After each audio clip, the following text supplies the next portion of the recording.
Desde la noche del 8 de enero, Ecuador ha experimentado una situación de conflicto. Tras la fuga del líder de una banda criminal, reportada el pasado domingo, y una serie de disturbios en las cárceles que comenzaron el lunes por la mañana, el presidente Daniel Noboa ha declarado el estado de excepción. A pesar de las medidas gubernamentales, durante un periodo continuo de 24 horas, se han registrado al menos 40 incidentes violentos en todo el país. El decreto 111, firmado por Noboa el último martes, señala que el país se encuentra en un conflicto armado interno y que todos los eventos violentos de esta jornada constituyen una amenaza terrorista contra los fundamentos de la soberanía estatal e integridad territorial. En base a esto, declaró a diversas bandas criminales como actores no estatales beligerantes y organizaciones terroristas. Entre los eventos destacados se encuentran la toma violenta del canal TC Televisión en Guayaquil, donde durante la transmisión en vivo se muestra periodistas y empleados del medio siendo amenazados con armas y explosivos. Simultáneamente, agrupaciones terroristas tomaron la Universidad de Guayaquil. En videos difundidos en redes sociales se puede observar a numerosos estudiantes huyendo del centro de estudios, mientras otros colocaban sillas en las puertas de las aulas como medida de prevención ante posibles ataques. Desde que Daniel Noboa asumió la presidencia el pasado 23 de noviembre, la ola de violencia en Ecuador se ha recrudecido, agravando las tensiones en un país golpeado por el narcotráfico. El gobierno argentino anunció un acuerdo con el Fondo Monetario Internacional tras una semana de intensas reuniones entre funcionarios argentinos y técnicos del organismo multilateral de crédito. Durante los últimos días, el Poder Ejecutivo llevó a cabo negociaciones para la séptima revisión técnica del acuerdo firmado en marzo del 2022. Este acuerdo, tras varias modificaciones e incumplimientos por parte de la administración anterior de Alberto Fernández, quedó descarrilado desde agosto del año pasado. El objetivo del gobierno de Javier Milei es establecer nuevas metas de déficit y acumulación de reservas, además de obtener dispensas del directorio del FMI por los objetivos no alcanzados en la última parte del 2023 y desbloquear al menos un desembolso pendiente de $3.300 millones para fortalecer al Banco Central. La administración de Milei considera que la reunión fue positiva y espera emitir un comunicado conjunto con las conclusiones de la visita en los próximos días.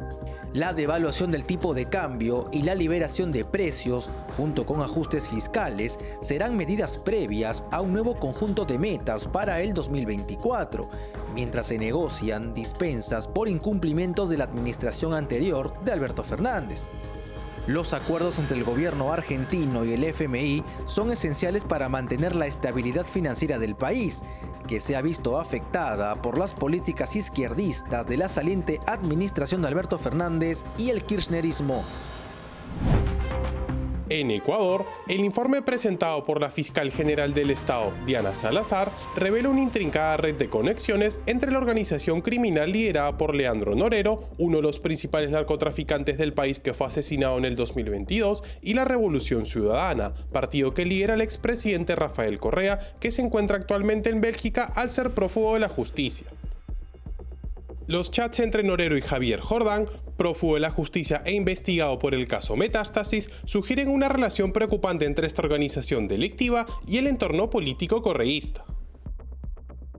Las 17 menciones de RC y 23 de JG, iniciales que coinciden con los nombres de Rafael Correa y Jorge Glass, ex vicepresidente en la gestión de Rafael Correa, apuntan a posibles injerencias políticas en decisiones judiciales y estrategias políticas, planteando interrogantes sobre la independencia del liderazgo en Revolución Ciudadana y los presuntos vínculos entre el correísmo y el narcotráfico. El caso Metástasis, que implica delincuencia organizada y corrupción, arroja luz sobre la complejidad de las relaciones entre el crimen y la política en Ecuador. Las gestiones para liberar a Jorge Glass, con supuestos pagos de Norero, subrayan la necesidad de investigar a fondo cualquier indicio de abuso de poder y manipulación del sistema judicial por parte de actores vinculados a Revolución Ciudadana. Este informe destaca la urgencia de garantizar la transparencia y la imparcialidad en el sistema judicial ecuatoriano, así como esclarecer la naturaleza y la profundidad de las relaciones entre la red de Norero y la esfera política vinculada al correísmo. La presunta vinculación del entorno de Rafael Correa con actividades criminales como el narcotráfico serían el posible origen del aumento de la violencia en Ecuador en los últimos años.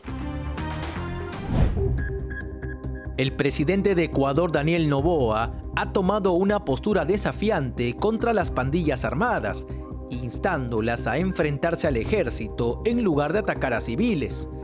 Este desafío se produce en el contexto de una reciente ola de violencia de pandillas que ha sacudido al país, incluyendo un dramático incidente en el que hombres armados asaltaron una estación de televisión durante una transmisión en vivo. Noboa, quien lleva solo 2 meses en el poder y es el presidente más joven de la historia de Ecuador, declaró el estado de emergencia el lunes pasado. Hasta el momento, más de 300 sospechosos han sido arrestados bajo esta medida. El presidente ha enfatizado la necesidad de una respuesta firme del gobierno contra el crimen organizado y ha criticado a cualquier juez o fiscal que respalde estos grupos criminales.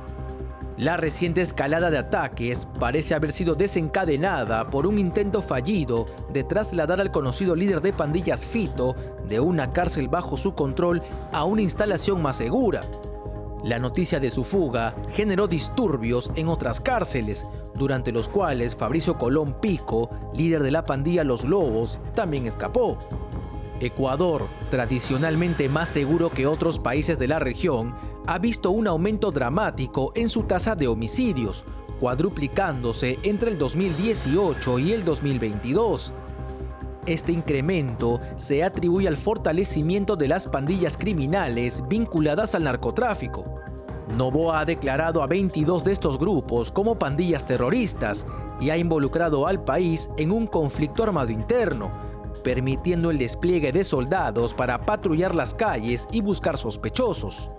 La medida ha sido aprobada de forma unánime por el Congreso de Ecuador, en un momento en que los ciudadanos del país, y especialmente de Guayaquil, la ciudad portuaria más afectada por la violencia, intentan comprender la magnitud de estos eventos. El Mar Rojo, crucial ruta comercial entre Asia y Europa, enfrenta una creciente amenaza debido a los recientes ataques de misiles antibuques por parte de los terroristas hutíes de Yemen. Estas agresiones, dirigidas contra embarcaciones comerciales internacionales y naves de la Marina de Estados Unidos, han perturbado significativamente el comercio mundial, aumentando el temor a cuellos de botella en el suministro que podrían reavivar la inflación internacionalmente.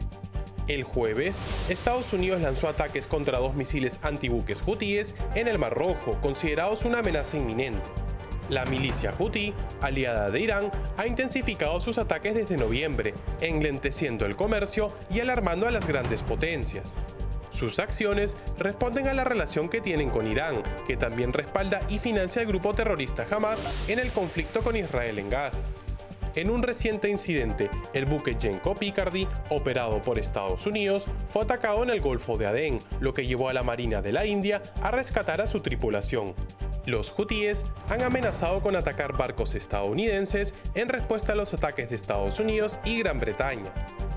La estrategia del presidente Joe Biden, una mezcla de ataques militares limitados y sanciones, busca prevenir un conflicto más amplio en Oriente Medio. Sin embargo, fue durante su gobierno que se decidió dejar de considerar a los hutíes como una agrupación terrorista, decisión que ahora han tenido que revertir. Biden reconoció que los ataques no han detenido las acciones de los hutíes, pero afirmó que la respuesta militar de Estados Unidos continuará. La situación en el Mar Rojo afecta significativamente al comercio mundial. La ruta afectada representa aproximadamente el 15% del tráfico marítimo mundial y su cierre forzaría a las embarcaciones a tomar rutas alternativas más largas, impactando las cadenas de suministro y las economías globales. Café Sombra de Pino, un café diferente que crece a la sombra de pinos en Villarrica. Ya lo saben, Café Sombra de Pino, un café premium al alcance de todos.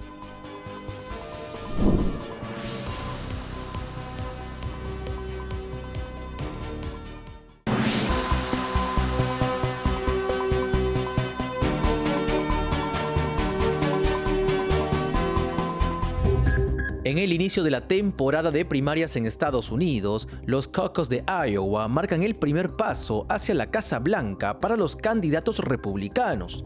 Este proceso, que se desarrolla en la primera mitad del año electoral, utiliza un calendario dividido por estados.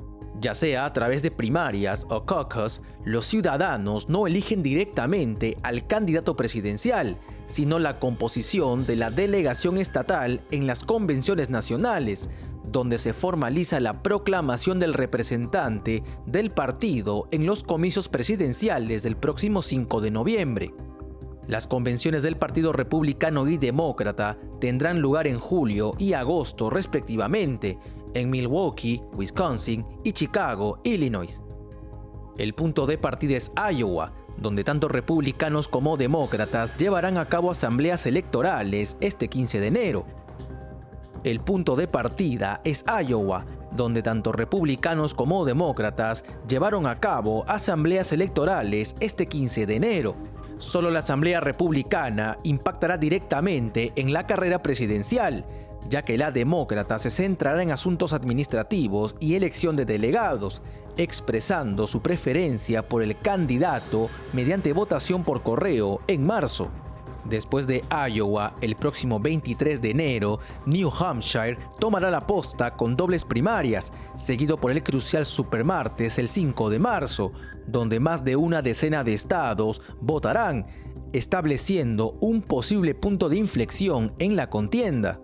Aunque técnicamente el proceso se extienda hasta principios de junio, la realidad es que los resultados suelen definirse semanas o incluso meses antes.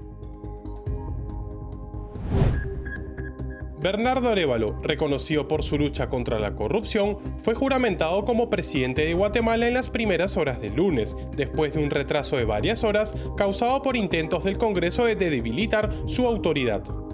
Arévalo, quien triunfó en las elecciones de agosto, promete implementar reformas importantes y enfrentar factores clave en la migración a Estados Unidos. Sustituyendo a Alejandro Yamatei, Arévalo asume el liderazgo de la nación más poblada de Centroamérica. Arévalo ha enfrentado oposición constante, incluyendo intentos de la fiscal general de obstaculizar su transición al poder. El Congreso, liderado por la oposición, creó dificultades adicionales al mantener su control y diluir la presencia del partido Semilla de Arévalo. Sin embargo, el apoyo de legisladores y la comunidad internacional, incluyendo Estados Unidos, fortalece su autoridad.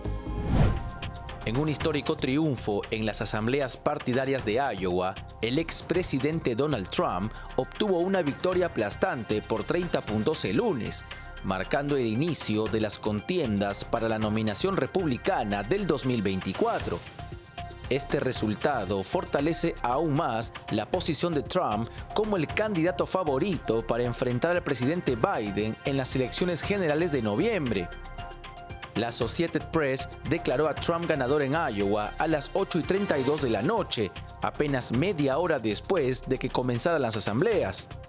A pesar de las condiciones nevadas y bajo cero, los iowanos también expresaron su opinión sobre cuál de los rivales republicanos restantes del expresidente, el gobernador de Florida, Ron DeSantis, o la ex gobernadora de Carolina del Sur y ex embajadora ante las Naciones Unidas, Nikki Haley, merece ser la principal alternativa a Trump dentro del partido, aunque por debajo del expresidente por un margen que parece irreversible.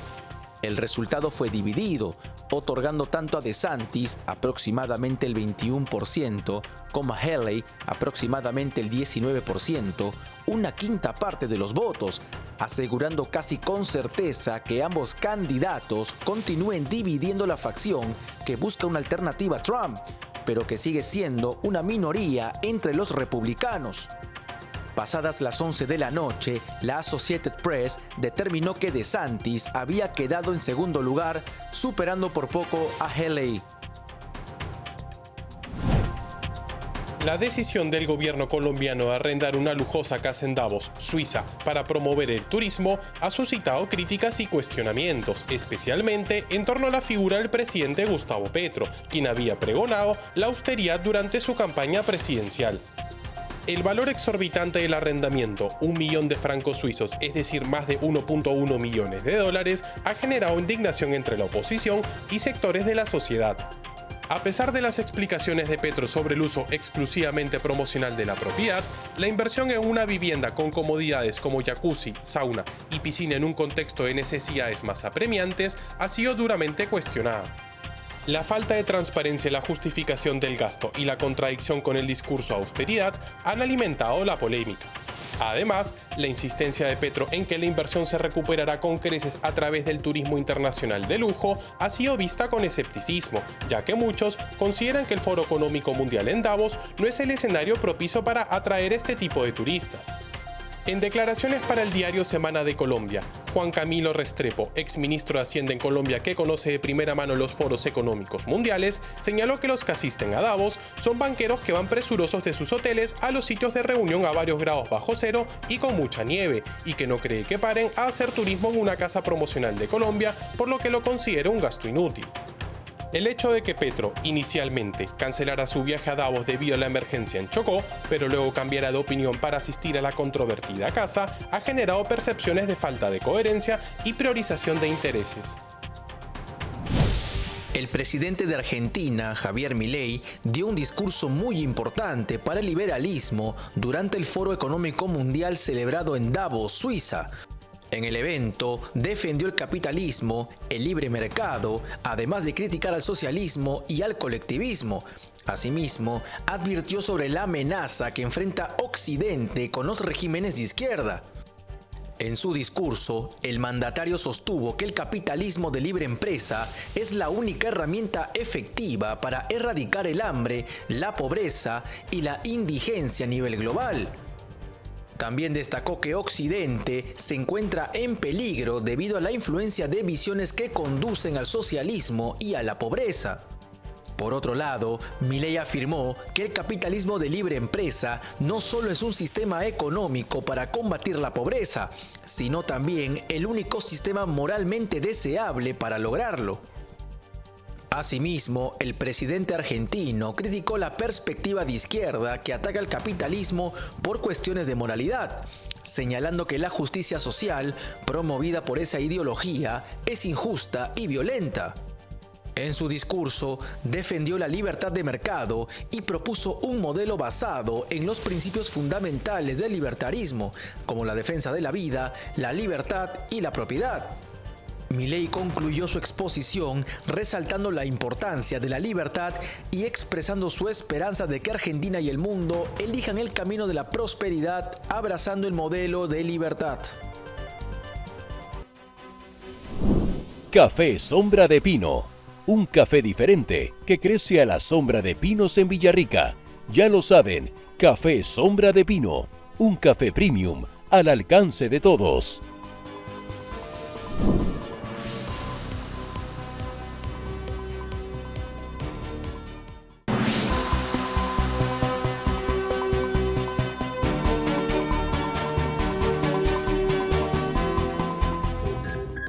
La economía china muestra signos de una grave crisis, con una disminución en sus exportaciones por primera vez desde el 2016.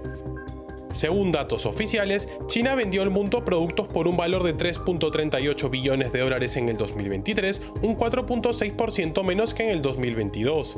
Esta caída refleja una menor demanda en los mercados extranjeros. China enfrenta problemas estructurales que han ralentizado su crecimiento, han generado un mercado inmobiliario tambaleante y un acceso restringido a tecnologías emergentes como los semiconductores y las máquinas de litografía. Además, el alto desempleo juvenil y el bajo consumo interno están complicando la situación en Beijing, esto provocado por políticas restrictivas lideradas por el Partido Comunista Chino, que intentó promover artificialmente el crecimiento.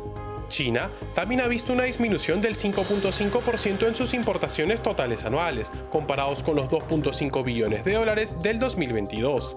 Además, en un cambio significativo, México ha reemplazado a China como el principal socio comercial de Estados Unidos, aunque este país sigue siendo el mayor destino de exportaciones chinas, representando el 16.2% del total en el 2022.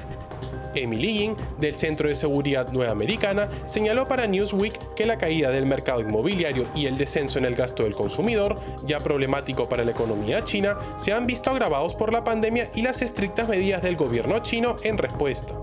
El enfoque estatista del presidente Xi Jinping, que busca controlar las finanzas y redirigir recursos de bienes raíces a sectores estratégicos, es visto como un obstáculo para el crecimiento. A pesar de la optimista proyección del FMI sobre el crecimiento chino en el 2024, Xi Jinping ha reconocido durante su discurso de Año Nuevo las dificultades financieras del país. La fiscal general de Ecuador, Diana Salazar, confirmó la trágica noticia del asesinato del fiscal César Suárez, quien lideraba la lucha contra la delincuencia organizada en la provincia de Guayas, conocida por ser una de las más violentas del país y que fue el escenario la semana pasada de un asalto armado al canal de televisión TC de Ecuador. El 10 de enero, un grupo de individuos encapuchados y armados irrumpió en las instalaciones del canal en Guayaquil. El personal fue forzado a tirarse al suelo mientras escuchaban disparos y gritos. Suárez, quien había interrogado a los detenidos en relación con este asalto, también estaba involucrado en casos de narcotráfico, terrorismo y delincuencia organizada. El asesinato de Suárez tuvo lugar en un sector del norte de Guayaquil, según la Fiscalía. Reportes locales indican que fue perseguido y acribillado por desconocidos al salir de las dependencias de la Fiscalía, dentro del automóvil en el que se desplazaba. Ecuador enfrenta una creciente ola de violencia que ha marcado los últimos meses con una serie de ataques perpetrados por grupos de crimen organizado. El reciente ataque a un canal de televisión en Guayaquil y la toma de más de 200 funcionarios de prisiones son solo ejemplos de una situación preocupante que ha llevado al presidente Daniel Noboa a tomar medidas drásticas. En respuesta a la escalada de violencia, Noboa ha declarado el estado de excepción por 60 días, lo que implica la imposición de un toque de queda nocturno. Además, se han designado a 22 grupos criminales como organizaciones terroristas en un esfuerzo por combatir de manera más efectiva las amenazas a la seguridad nacional. El equipo de campaña de la candidata presidencial de la oposición, María Corina Machado, anunció el inicio de sus actividades de cara a las próximas elecciones programadas para el segundo semestre del año. Aunque la fecha aún no ha sido anunciada por el régimen de Nicolás Maduro, se espera que la líder antichavista pueda participar en los comicios. Henry Alviares, coordinador de organización de Vente Venezuela, partido de Machado, reveló que se ha formado un equipo operativo para llevar a cabo la Red 600K, una iniciativa que organizará la campaña de Machado con la participación de más de 600.000 ciudadanos en todo el país. Alviares destacó la organización y civismo con los que llevarán a cabo la campaña. Pese a la inhabilitación de Machado, impuesta por la Contraloría General dirigida por el chavismo, el portavoz insistió en que esta limitación fue disipada durante las primarias de la oposición el pasado 22 de octubre, donde Machado obtuvo el 92.35% de los votos. Henry Alviares concluyó expresando la convicción de que María Corina Machado será candidata, participará y se convertirá en la presidenta del país, afirmando que han cumplido con todas las formalidades y que están llevando a cabo las acciones necesarias para enfrentar a la dictadura chavista.